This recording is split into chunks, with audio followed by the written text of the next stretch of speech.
Ika-18 kabanata. I cried even harder. Wala na akong pakialam kung may makakarinig man sa amin. I am keeping this pain inside my chest, 4 years now. I need to let go of this pain. I need to release this for me to start ano. I'm sorry baby, please hear me.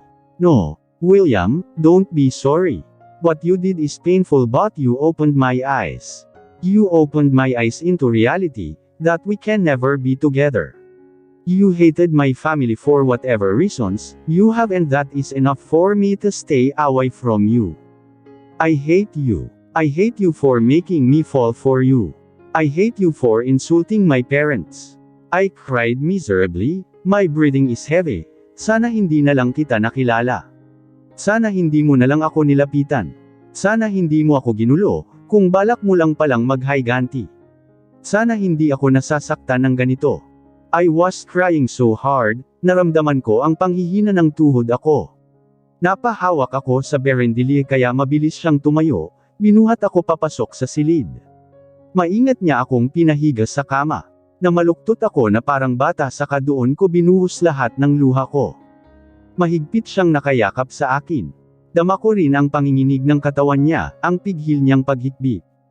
I hate you for hurting me.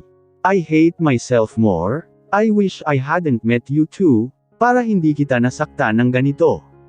I'm so sorry Langga, pinagsisisyan ko ang lahat. I don't deserve your tears. You don't deserve all the pain I caused you. I was crying and sobbing more.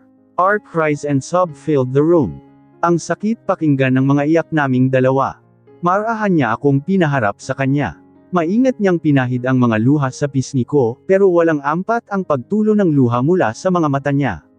He's hurting too. No matter how hard he tried to hide the pain he's feeling, I can feel it. I don't deserve these tears, Langga, he said, drying my tears, but my tears continue falling. Palagi ka nalang umiiyak dahil sa akin. Anong gagawin ko, Lang? Sabihin mo kung anong gagawin ko para hindi ka na umiyak. Leave. I said coldly. I felt him stiff-fined. Alam kong walang magagawa ang sorry ko, pero sana hayaan mo akong bumawi sa'yo. Pagmamakaawa niya pero mabilis akong umiling. Please baby, hayaan mo akong ituwid ang pagkakamali ko. No, I said firmly. Please hear me out, Lang, he said desperately, but I'm firm with my decision. Leave. I heard him sighed. Hindi na nagpumilit pa sa naramdaman ko ang mahigpit niyang pagkayap sa akin, bago marahang lumayo.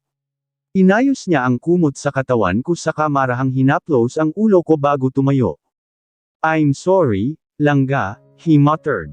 Sana bukas handa ka ng pakinggan ang paliwanag ko. Maghihintay ako lang, hihintayin ko ang araw na tanggapin mo ako ulit sa buhay mo. Kinagat ko ang labi, nang marinig ko ang pagkabasag ng boses niya. He was crying in pain. He's hurting too, but I'm also broken. I can't comfort him, pareho lang kaming masasaktan. Pagod na akong mag-isa, Langga. Pagod na akong magpanggap na ayos lang ako.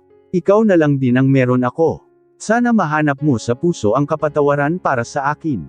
Mahal kita, wala akong ibang babaeng minahal sa kamamahalin, ikaw lang. Please take me back, baby. Please, nagmamakaawa ako baby, tanggapin mo ako ulit. Hindi ako umimik pero panay ang tulo ng mga luha ko. I don't want to feel this. Dapat hindi na ako nasasaktan. Dapat wala na akong mararamdaman. Dahil hindi ako sumagot, naramdaman ko ang mahinang yabag niya palayo, kahit nakatalikod ako sa kanya, dama ko ang intensidad ng titig niya sa akin. Welcome, home, Langga. I love you, he said before he closed the door. Nang marinig ko ang pagsara ng pintuan, doon ko na pinakawalan ang malalakas kong hikbi.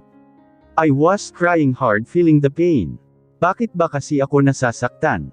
Dahil sa pagod sa pagiyak saka mula sa mahabang biyahe mabilis akong nakatulog. Naalimpungatan na lang ako nang marinig kong parang may umuungol sa kanahihirapan. Pagtingin ko sa gilid ng kama, nandun si William nakaupo habang hawak ang kamay ko.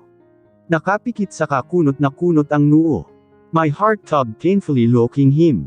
He looked so weak. What happened to you, William? What happened to you all these years?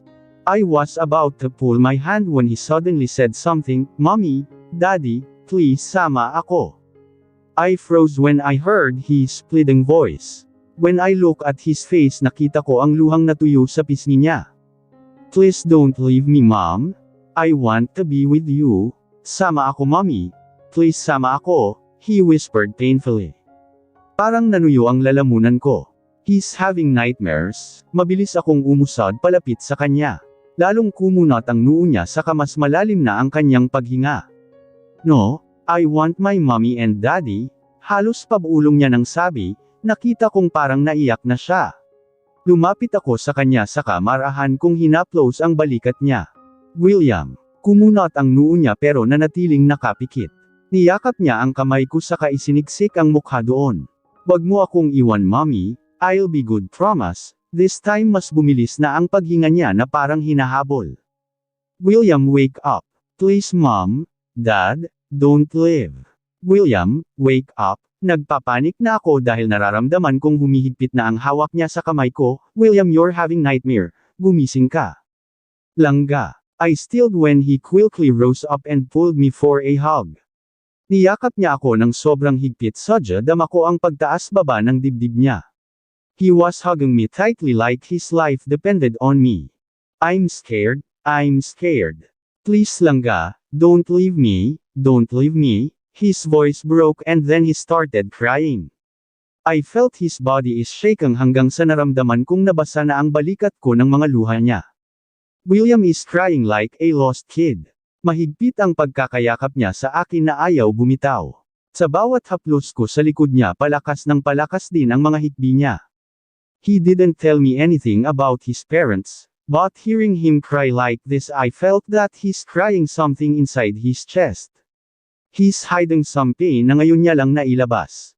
It's just a bad dream, William. Stop crying, pang-aalo ko sa kanya pero lalo lang lumakas ang iyak niya, para siyang batang iniwan ng mga magulang kong makaiyak. What happened, William? Why are you crying like this? William, I whispered. Please don't leave me, Langga. I don't want to be alone again. I closed my eyes tightly, mahigpit ko siyang niyakap sa kahinayaan siyang sumiksik sa aking dibdib, hanggang sa naramdaman ko ang pagkalma ng kanyang hininga. Hindi nagtagal naramdaman ko na lang na banayad na ang kanyang paghinga, mukhang nakatulog na nga ito.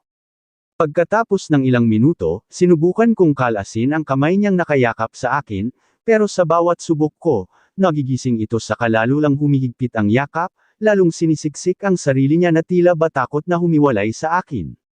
Mataman kong pinagmasdan ang mukha ni William, he changed a lot, he matured. But looking him hugging me right now, like a kid I couldn't stop myself but sigh, remembering the clingy William back then. Gantong-ganto siya dati sa akin kung makakapit. What happened to you, William? Hindi ko napigilan ang sarili kong haplasan ang buhok niya. He flinched, akala ko madyay gising na siya pero inayos niya lang pala ang pagkakasiksik ng mukha niya sa dibdib ko. I kept on brushing his hair using my fingers, hanggang sa hindi ko na malaya na pati ako ay nakatulog na rin na nakayakap sa kanya. The next morning, I woke up alone in bed. Wala na si William sa tabi ko, pero pagtingin ko sa side table may nakalagay na 3 pirasong puting rose doon na may kalakip na note. Kinuha ko at binasa, it was William handwriting. I can still recognize dahil noon pa man nagagandahan na ako sa sulat kamay niya. My Langga, good morning. You're the best thing that ever happened to me. Thank you for coming back. I love you so much, Langga ko. You're my home. Love, William. Kung siguro sa ibang pagkakataon kanina pa ako nagtititili sa kilig. He's doing things again that will make me fall for him. He's so good at it, an expert I must say. Nagkibit balikat ako saka binalik sa mesa ang note na iniwan niya. Pagkatapos tumayo saka inayos ang higaan. Madami akong gustong gawin ngayon. Una na doon ang dalawin ang mga magulang ko. I miss my nanay and my tatay so much. Pumunta ako sa walk-in closet para tingnan kung gaano kalaki ang paglalagyan ko ng mga gamit, but to my surprise madami ng mga gamit ang andin. I looked my luggage, it's still unopened. I'm so tired to fix things last night. Tiningnan ko isa-isa ang mga damit na nakahang doon. All are new saka hindi ako ang bumili ng mga yon. From dresses, bags and sandals. Halos kumpleto, hindi lang yun, all items in the closet are branded. And what surprised me the most is that, all of those clothes are my size. Sa pinakagitna may glass display pa na doon nakalagay ang mga set ng branded na alahas mga relo. But who bought these clothes and jewelries? On the side, I noticed the ready towel, dress and undergarments with a note. For my langga, I hope you like it. But I choose not to wear it. Instead, kumuha ako ng mga gamit sa maletang dala ko. I don't want to depend on someone again. Baka pagdating ng araw bigla na lang mangyari ang nangyari sa akin noon, kapag nangyari yun hindi ko alam kung kakayanin ko pa ba. I have to guard my heart. This time I should be observant with the people around me. Hindi na pwedeng maulit ang nangyari noon. Bitter na akong bitter pero dapat na akong maniguro. I opted for a simply white tee and high-waist jeans paired with white sneakers. Mag-aagahan lang kami ni Agnes tapos pupunta na kami kay nanay sa katatay. Speaking of Agnes, saan na kaya ang babaeng yun? I stopped mid-stairs, when I heard the soothing voice of a man coming from the kitchen. Pagtingin ko doon nakita ko ang isang lalaking walang damit pang itaas, tanging apron na pink lang ang suot habang nagluluto. Basa ang buhok na basta na lang itinali habang gumagalaw sa kusina. He looks at home and comfortable moving around my kitchen. Hinanap ng mga mata ko si Nana, pero wala ito. Kahit si Agnes na nag-promise sa akin kagabi na sabay kaming mag-agahan ay wala din. Nada ko ang tingin ko sa mesa, gaya ng dati niyang ginagawa niya sa boarding house ko sa Manila, puno na naman ng pagkain ng mesa. But things changed, I'm not eating heavy breakfast since then. I'm fine with cereals and milk. Nalipat ang tingin ko sa pangupo niya, it's bigger this time. Mas lumapad din ang likod niya mas lalong nahulma ang mga muscles doon. His body matured also, mukhang mas alaga niya ito ngayon pero bago niya pa ako mahuli agad kung iniwas ang tingin ko. Good morning, langga. He greeted. Pinsadahan niya ng tiniji ng suot ko, maybe expecting that I'll wear the clothes he prepared for me, pero ganun pa man hindi pa rin nawala ang ngiti sa mga labi niya. Welcome home langga, I didn't get the chance to greet you last night, pasensya na. Mabilis niyang tinanggal ang apron na suot niya, dahilan para humantad sa akin ang maganda niyang katawan. Parang may sariling utak ang mga mata ko nang walang hiya nitong pinasadahan ang katawan niya. Mas lumapad ang kanyang dibdib, kung dati 6 lang ang pandesal niya ngayon naging wala na saka mas lalo pang nadepina ang V-line niya, dahil may kababaan ang suot niyang pantalon. I cooked your favorite, langga. I'm sure you miss this, nakangiti niyang sabi pero blankong tingin lang ang binigay ko sa kanya.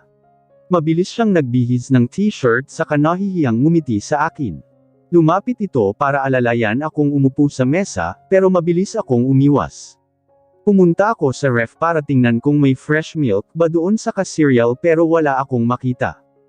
Where's Nana Nita? I asked, not minding his stares. Maaga silang umalis, lang, sila kasi ang pinakiusapan kong mag-deliver ng talaba sa katahong mula sa farm. Gusto ko kasing ako ang mag-asikaso ng pagkain mo, mahina nitong sabi.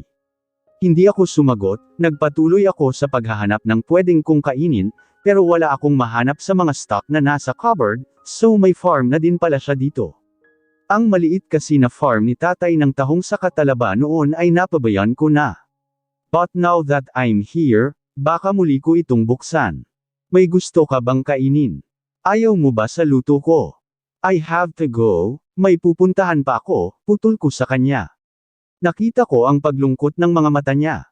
Agad kong iniwas ang tingin ko, aalis na sana sa kusina pero bago pa man ako tuluyang makahakbang natigil ako nang bigla niya akong yakapin mula sa likuran.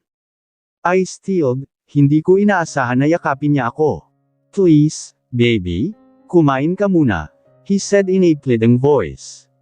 Kahit konti lang. I'm full, sa labas na lang mamaya. Sinubukan kong kalasin ang kamay niyang nakapulupot sa akin, pero naramdaman ko ang mainit na likidong bamasa sa balikat ko nang ibaon niya ang mukha doon. Saglit lang at naramdaman ko, ang pagyugog ng balikat niya saka ang mahina niyang paghikbi. Parang may bamara sa aking lalamunan kaya, ilang beses akong lumunok. Maya-maya naramdaman ko na lang rin na nanlalabo na ang aking paningin, dahil sa namumuong luha sa mga mata ko. Ilang beses akong kumura para pigilan ang mga luha ko pero may nakatakas pa rin. Mabilis ko itong pinalis, pinakalma ang sarili bago ako muling nagsalita. "What are you doing?" I said coldly and tried removing his arms. "Let go of me." Pero lalo lang niyang sineksik ang mukha niya sa balikat ko. Naramdaman ko ang pagkirot ng aking puso. I closed my eyes tightly to stop myself from crying. I should not be crying anymore because of him. Ang sabi ko hindi ko ipapakita sa kanyang apektado pa rin, ako pero simpleng yakap niya lang muli kong nararamdamang lumalambot ang puso ko.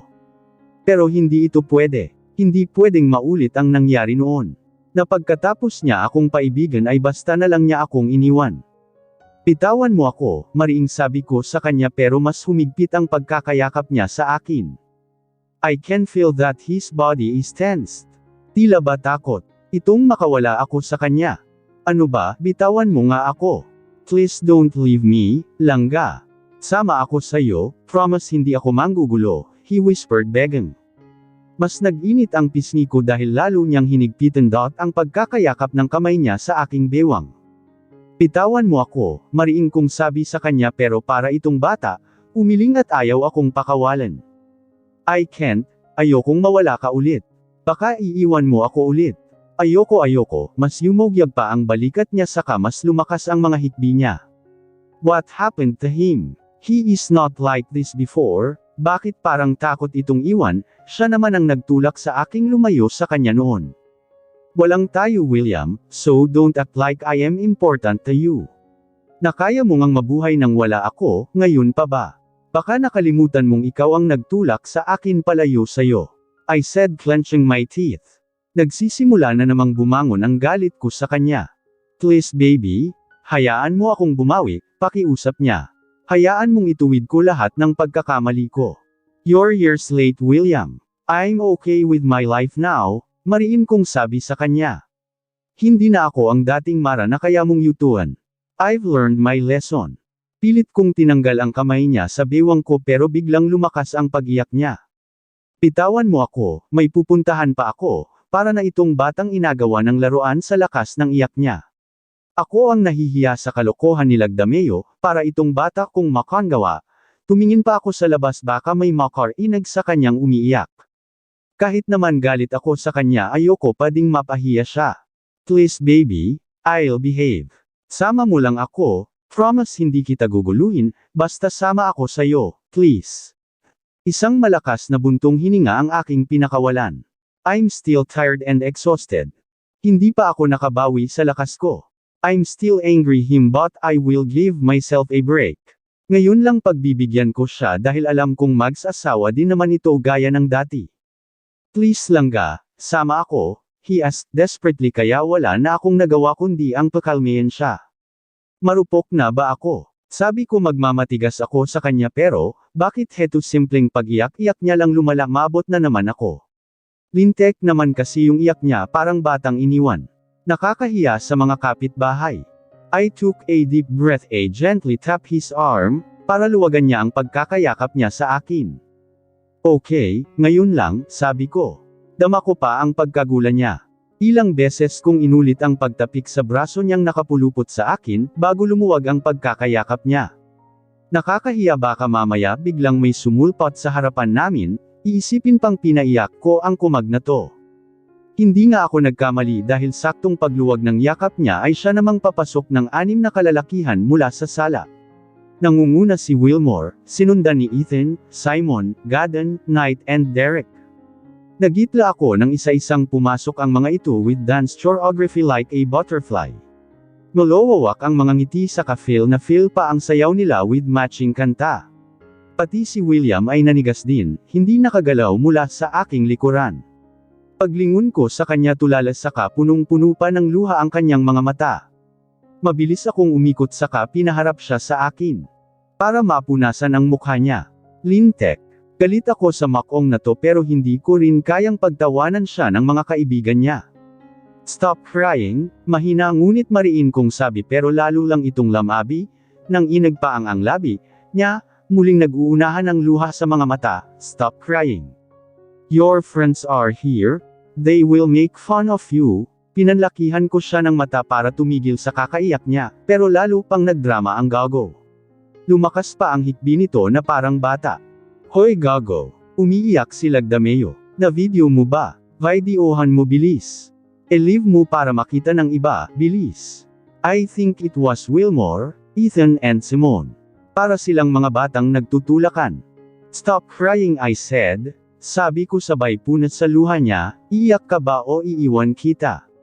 Lamambot ang mga mata niya habang nakatingin sa akin, pilit pinipigilang ang sariling mapaiyak. Hindi ka nagalit. Parang batang tanong nito. Galit pa rin, nakairap kong sagot. Umayos ka kung hindi iiwan kita. Sama ako, hindi na iiyak, promise, sumisinok-sinok pa, nagpapababy, kainis. Fix yourself, huwag kang humarap sa kanila na ganyan ang itsura mo kundi palalayasin kita dito sa bahay ko. Hindi ko na hinintay ang sagot niya, humarap na ako sa mga kaibigan niya. Good morning, guys. What brought you here? Kanina pa ba kayo? Sabi ko, ang isang kamay ay hawak ni William kahit nakatalikod ito sa amin. Nakita kong dam ako ang tingin ni Wilmore doon sa kamay mapanuksong ngiti kaya mabilis kong kinuha pero ayaw bitawan ni William. Actually kagabi pa kami, Doc, si Wilmore ang sumagot. Minuso niya si William na nakatalikod pa rin habang nagpupunas ng mga luha. Oh, gets ko na kung anong ibig sabihin niya doon. Sila ang naghatid dito kagabi. He's lucky that he has this set of friends, super supportive. Pero ano kaya ang ginawa ng mga ito nung nalaman nila ang nangyari sa amin noon?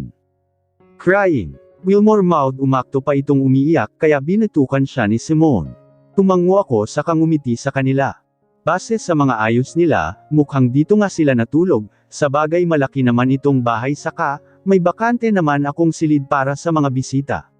Pero kung dito sila natulog, ibig sabihin ba narinig nila ang iyakan namin ni William kagabi? Laikan si gago. Baka made hydrate na yan, mahinang komento ni Simone pero dinag naman namin. Naramdaman ko pa ang paghigpit ng hawak ni William sa kamay ko bago ito sumagot. At least hindi ako hinimate, masungit niyang sabi kaya nagtawanan ang mga ito. Nakakain na ba kayo? Kain muna tayo, sabat ko nang mapansin ko ang pinipigilang tawa ni Gaden habang nakatingin sa nakasimangot na si Simone. Kain na tayo, maya na kayo magbangayan, sabi ko sa kamukhang nagkakapikunan na ang dalawa sa inside joke nila. Pwede na ba? Ayaw kasi kami pakainin ni Villegas kanina pa kami gutom hintayin ka pa daw muna, si Gaden na parang batang nagsusumbong. Paglingon ko kay William nakakunot na ang noo nito, parang batang ayaw agawan ng pagkain. Sambungero agad kung pinisil ang kamay ni William tumigil ito. Sure, come here, aya ko sa kanila saka para itong mga batang nag-uunahan, sana nauna na kayo. It's already late. Pagdaan nila sa tabi ni Kalex, nang aasar pang ngumiti ang mga ito sa kanya. Dito ka sa tabi ko langga, mahinang sabi ni William, sabay hila ng upuan sa kabisera. Hindi na ako tumanggi dahil nakatingin na naman ang mga kaibigan nila sa amin. Todo asikaso siya sa akin kahit pinipigilan ko siya. As what I've said hindi na ako sanay sa heavy breakfast, but looking the food in front of me mukhang ang sarap ng pagkakaluto niya. Biglang kumalam ang sikmura ko dahil sa bango ng pagkain. Inaamin ko din, miss ko na ang ganitong klase ng pagkain. Doc, mabuti naman naiispan mong umuwi na dito. Si Gaden ang unang nagbukas ng usapan. Ngumiti lang ako sa kanya. May kwento ako sa'yo Doc, alam mo ba? Shut up, William caught him, he even glared Gaden pero wala itong pakialam sa kanya. Ikaw ba kausap ko? Sanggit mo wala na tayong kasunduan oy, tapos na kagabi. Nakataas ang isang kilay niya saka nagtawanan pa ang mga kaibigan niya. Anyway, yun nga Doc, kung hindi mo alam sasabihin ko. Malakas na tumawa si Wilmore kahit hindi pa ensgisismula si Gaden kaya parang alam ko na nakalokohan itong iko-kwento niya sa akin. Itong si Talaba, alam mo bang madaming sakit na ang lalaking to? Talaba, I asked confused. Kagabi ko pa din kasi napansin na may mga pet name si Gaden sa kanila. Ay yes, Talaba, turo niya kay William, siya si Boy Talaba. Shut up. Masungit na saway ni William sa kanya pero hindi iya ito pinansin at nagpatuloy lang. Ito si Boy Peanut na palaging nagkakapaong kakapapak ng hilaw na mani, turo niya kay Wilmore. Si Boy Piche na kaibigan ni Dora si Ethan. Si Baby Cauliflower, may beef na may amnesia, sabay turo kay Simone.